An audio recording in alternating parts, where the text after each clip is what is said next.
This is a stimulus update for October 23rd. Nancy Pelosi said we are just about there with stimulus negotiations. Senate Republicans are tired of Steve Mnuchin giving in to Nancy Pelosi's wishes. One Senate Republican broke away saying that he is willing to pay a higher price for stimulus and he is not up for re-election. Unemployment numbers came in and they are the lowest since they've been since the pandemic started. I'll give you all the details on that in this video plus more. Before we get started, quick reminder, I'm giving more cash to my subscribers to help out during these hard times. More details down in the description below. In regards to second stimulus checks and child support, we don't know the details yet of how that's going to work, but for the first round, parents who owed child support, their stimulus checks were garnished and paid to the parents who were owed child support, plus those parents also got the $500 per dependent. My question to you is, for parents who owe child support, for the second round of stimulus checks, should their stimulus checks be garnished for child support or should they be able to keep their checks?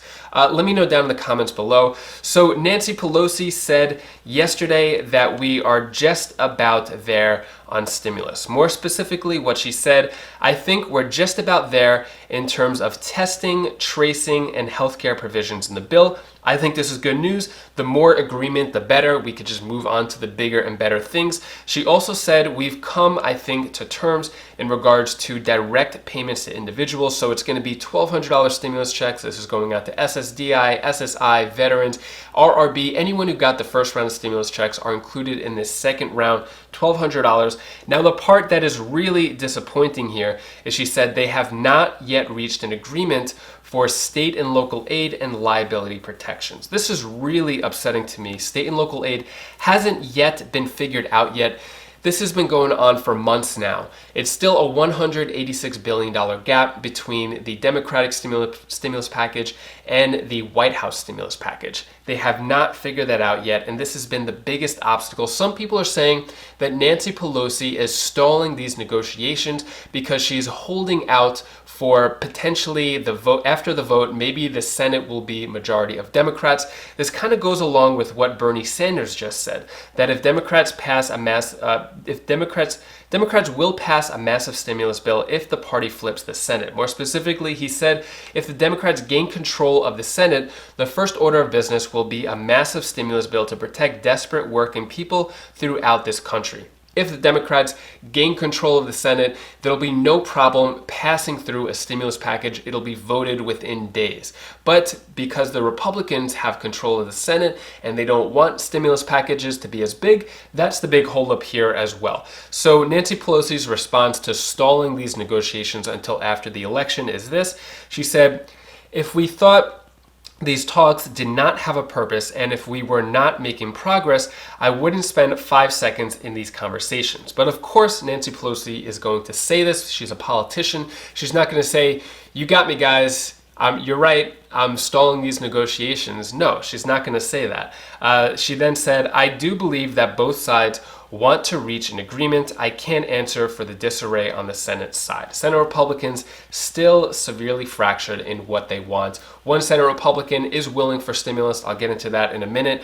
Another theory is saying that Nancy Pelosi is stringing along these stimulus negotiations to help keep the stock market from crashing. So anytime Nancy Pelosi or President Trump or anyone else says good news about a stimulus, the stock market goes up. So yesterday, the Dow climbed 153 points after Nancy Pelosi said that a deal was close. But it seems like every day we're seeing that a deal is close. It's good. On October 7th, when President Trump said that we were not having any more stimulus negotiations, the stock market dropped maybe 300, 400, 500 points. I forgot what it was. But the stock market is heavily dependent on the stimulus news, not just in the US, but around the world as well. Personally, I'm very invested in the stock market. I have long-term investing, short-term trades, so I'm always watching the stock market, and it does directly correlate to the stimulus news. By the way, on my Wise Sense channel, I just published a video today on the best advice for beginners. If you ever want to get started in the stock market, you can make a guaranteed 10% by this one investment. I'll have a link to that down in the description below. Moving on, Senate Republicans are sick of Steve Mnuchin's concessions to Pelosi in stimulus talks. Now, This shows the twisted view that some Senate Republicans, not all, but some Senate Republicans have in regards to these negotiations and politics in general. They said, there are not 13 votes for this pile of crap Mnuchin is catapulting on. Basically saying, sorry, this is just a funny term to say. And then they said, it's fair to say the feeling is he's giving away the store. The idea that our conference is going to go along with whatever bad deal he cuts with Pelosi is completely unrealistic. So the way this narrative is playing out among the GOP, the Senate Republicans, is it seems like they don't want Steve Mnuchin to give more money to Nancy Pelosi, but it's not giving more money to Nancy Pelosi, it's giving more money to the American people. But I think with these politicians being in politics for so long and being so divisive in terms of parties, it's more of a tit for tat type of game and try to outdo the other party as opposed to say, hey, let's just help out the American people. Personally, I'm an independent and I like values and principles with both Republicans and Democrats. I'm pretty much down the middle. But Senate Republicans are a completely different breed than civilian Republicans or people who identify with Republican values and beliefs. If you're a Republican, let me know down in the comments below, what do you think about the Senate Republicans' behavior in regards to being stingy towards stimulus? Are you okay with this, or do you not relate with their behavior? Let me know down in the comments below. So not all Senate Republicans are this stingy with the stimulus.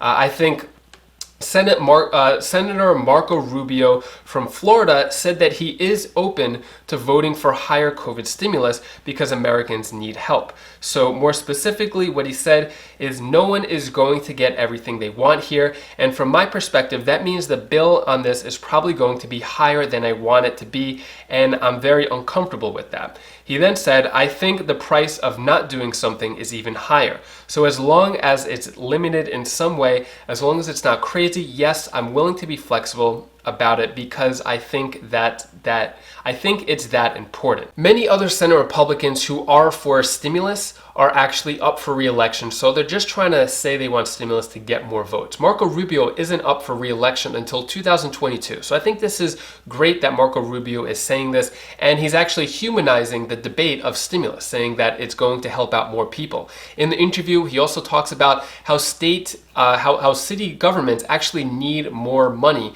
because of the situation that's going on, which kind of goes against what his fellow Senate Republicans are saying as well. The Democrat senator is saying that we still have big stumbling blocks to get to the finish line, but ultimately this is about saving lives. I think when we humanize the stimulus debate, it becomes a lot more clear that we need to provide stimulus and aid to our fellow Americans. He said, who cares about politics? My constituents in Connecticut can't pay the rent. You should see the lines that exist right now at food banks in my state, and people are literally starving. Businesses who are facing the winter months are looking at a mass extinction event. So I couldn't agree more. I think millions of Americans are starving, losing their homes, and we just need to get a stimulus done. We're tired of the saga of them constantly saying we're making progress, but nothing is getting done. They just need to get it together.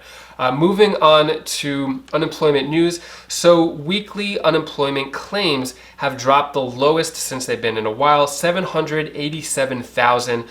This is up, or actually it's down 55,000 from the prior week. But if we look at the graph here, it really gained perspective. So 787,000, it's the lowest it's been since the pandemic started, but relative to pre-pandemic, it's still very high. So we're not out of the woods yet, although I think this is a good sign. And that is all the stimulus news I have for you today. To cheer up your mood, here's my daughter Bella's tip of the day. Hi guys, this is Bella. This is a tip of the day. I want to tell you one of my favorite secrets. Adults don't know everything. And also, so I don't too. I know I'm really smart, but I don't really know as much things. You don't know as much things, but we're all gonna learn. I promise. If you keep on working every day, I can, and we all can, and we can all be really smart. And we can all be really smart, like being a teacher or something. And I help kids be smart. Come, be is what? What? I want to. There. Time to go. Thank. By the way, when I ask Bella if she wants to do a tip of the day, some days she says yes, some days no, and she actually comes up with these things on her own. That whole thing before, it was all on her own. I don't tell her to say any of it, so it's pretty cool to see a 7-year-old's creativity. All right, so free money opportunity. If you want 3 free stocks instead of 2, Webull is offering a promotion just for the next few days until the end of October, so you get 3 free stocks instead of 2. Speaking of stocks, as I mentioned earlier on my Why Sense channel, a lot of people ask me what is the best investment to make. I recommend clicking this video over here. I go over a way to make a guaranteed 10%. You don't need any stock knowledge, no research, and you could put as much as $1, $10 into this and get a guaranteed 10% return. Super simple if you want to get started in the stock market. So click that video now and I'll see you in the next video. Take care, be safe. Thank you for watching.